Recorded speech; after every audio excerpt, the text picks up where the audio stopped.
Amanhã, 9h30 da noite, o Vasco entra em campo para enfrentar o Bahia dentro de São Januário, na Colina Histórica. Território hostil para os adversários. E o Vasco tem novidades para esse confronto diante do Bahia. E eu vou te mostrar quais são essas novidades. Tem reforço que pode fazer sua estreia no Cruz Maltino. Então deixa o like e se inscreve no nosso canal. Compartilha esse vídeo nos grupos de Vasco, de WhatsApp, para você ajudar o nosso canal a continuar crescendo. Mas também você vai ajudar o seu amigo vascaíno a ter um conteúdo de qualidade. Beleza, irmão? Vem comigo! E essa é a provável escalação do Vasco para enfrentar amanhã o time do Bahia. Adversário difícil, complicado, mas o Vasco tem um histórico positivo contra o Bahia dentro de São Januário, né? Até na última temporada o Vasco, se não me engano, ganhou por 3-1 ou 4-1 do Bahia em São Januário, algo assim do tipo.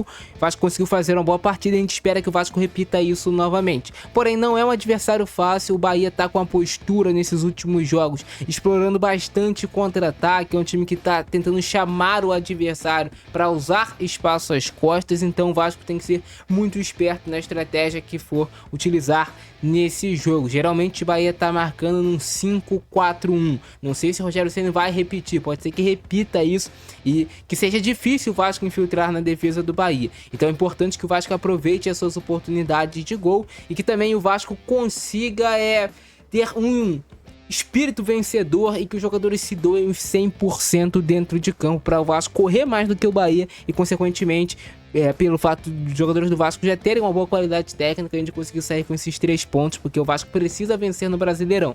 Empatamos com a Chapecoense, perdemos para o Mirassol, adversários que eram acessíveis para o Vasco ter vencido. Agora o Vasco com algumas novidades que eu vou mostrar para vocês daqui a pouco. O Vasco terá no seu gol o Léo Jardim como seu goleiro titular. Na lateral direita eu acredito que existe sim uma dúvida entre Paulo Henrique e Puma. O Paulo Henrique retornou no último jogo aos relacionados.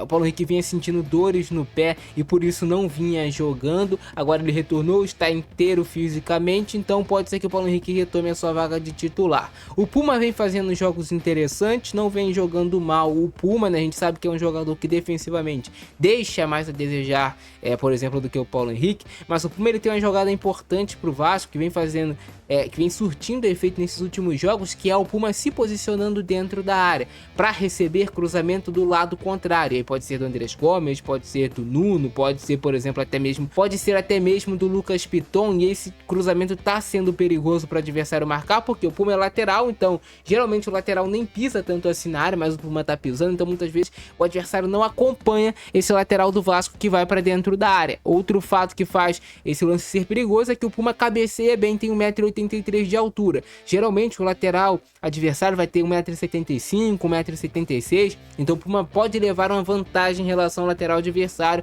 e marcar gol ou escorar uma bola para dentro da área. Até mesmo com os pés o Puma tá conseguindo se posicionar bem e ser perigoso dentro da área adversária. Agora o Paulo Henrique é um lateral mais que realmente fica na linha lateral aqui, né? Um jogador que não ataca tanto por dentro e que não pisa tanto assim na área, a título de comparação como o Puma Rodrigues. Pode até que ser que pise, né, se o Diniz pedir, mas o Paulo Henrique tem uma característica mais física, é um jogador mais rápido, é um jogador que tem mais o drible do que o Puma, é um jogador que recompõe melhor também do que o Puma. Então assim, o Diniz vai entender o que ele quer para esse jogo e vai escalar o Puma ou o Paulo Henrique para essa partida. Na dupla de zaga teremos a volta de Carlos Cuesta. Ele foi poupado do confronto diante do Botafogo, mas retornará na zaga normalmente ao lado do Robert Renan. E na lateral esquerda, o Vasco não contará ainda com o Cuiabano nessa partida diante do Bahia. O jogador não vai ser relacionado, então o Lucas Piton será o titular naturalmente. O reserva é o João Vitor, o ponta que vem jogando improvisado. O Cuiabano está bem fisicamente e teria sido uma escolha do Fernando Diniz não levar ele ainda para essa partida. Não sei se é por questão que o Cuiabano teve muitos poucos treinos com o restante do grupo, mas provavelmente já no final de semana o Cuiabano deve fazer sua estreia com a camisa do Vasco. E na dupla de volantes com certeza teremos Barros e Thiago Mendes. Cara, o que tá jogando o Thiago Mendes é absurdo, hein? O controle de meio de campo que ele tá trazendo pro Vasco, o Thiago Mendes vai ser muito importante nesse jogo contra o Bahia. Se for um jogo que o Vasco vai ter mais a posse de bola, que o Vasco vai jogar no campo de ataque, o Thiago Mendes é essencial. Essencial. Fora que desse meio de campo do Vasco, ele é o único jogador que tem a capacidade do passe longo. Então é completamente essencial o Thiago Mendes nesse jogo, e o Barros também vai ser importante para o Vasco recuperar a bola, se manter no campo de ataque, não ceder contra-ataques para o Bahia, porque pode ser essa a estratégia do time do Rogério Ceni. E aí do meio para frente o Vasco pode ter também novidades, cara. O Vasco terá o Andrés Gomes jogando aqui na ponta esquerda, o Felipe Coutinho jogando centralizado e o Nuno Moreira jogando pela direita. Esse é o desenho que deve acontecer nesse meio de campo do Vasco, e os extremos, os pontas, né? O Andrés Gomes muito importante, nem preciso falar como esse cara é o pulmão desse time do Vasco. O Felipe Coutinho também é importante para esse time. O Coutinho tem subido o seu nível de atuações. O Coutinho é muito criticado porque as pessoas querem às vezes que ele faça o que ele fazia na época de Liverpool, e não vai fazer, cara. O Coutinho tem 33 anos, ele não vai fazer o que ele fazia com 22, 23 anos de idade. Não vai, esquece, cara.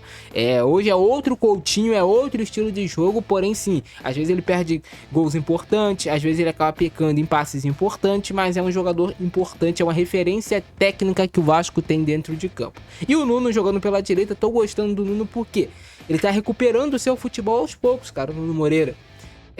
Melhorou a atuação dele no segundo tempo contra o Madureira, melhorou a atuação dele, foi bem contra a Chapecoense, o Nuno, foi bem contra o Botafogo até ser substituído no intervalo, né, por conta de minutagem, de cansaço e tudo mais, mas tô gostando, cara. E aí o Vasco ainda vai ter o Marino como opção também no banco de reservas, tô muito ansioso para ver o Marino com um pouco mais de minutagem, se entrosando mais com os companheiros. O jogador tem muito potencial para render também, e é uma opção que vai ficar no banco nesse jogo. E aí o Brenner no comando de ataque como titular, como nosso centroavante titular, o Brenner, que fez gol diante do Botafogo. O que é interessante é que no último jogo o Diniz tira o Nuno do time e ele traz o Brenner para jogar como um atacante aqui pela direita. Porque o Brenner, por ser leve e já ter jogado nas pontas do campo, ele pode fazer também essa função. E aí ele colocou o GB de centroavante. Então pode ser que o Vasco em algum momento nessa temporada esse movimento aconteça de a gente ter o Brenner e o Spinelli jogando juntos. Então isso que é interessante, você ter mais opções no elenco, né? Tu tem o Brenner, tu tem o Spinelli, tu tem mais opções no teu elenco, e isso vai fortalecendo o teu time, vai criando opções para o técnico e vai causando mais dúvida na cabeça do técnico adversário. Mas a princípio essa é a escalação do Vasco para esse confronto. E é isso, cara. Gostaram do vídeo? Deixa o like, se inscreve no nosso canal, ativa o sininho para não perder nada que publicar aqui. Não se esqueça de compartilhar o nosso vídeo, de comentar aqui o seu palpite. Deixa embaixo quanto vai ser esse jogo. Se tu acertar, eu vou estar lendo aí teu comentário. Beleza, irmão? Eu fico nessa. Abração do Francesco, é nóis. Fui!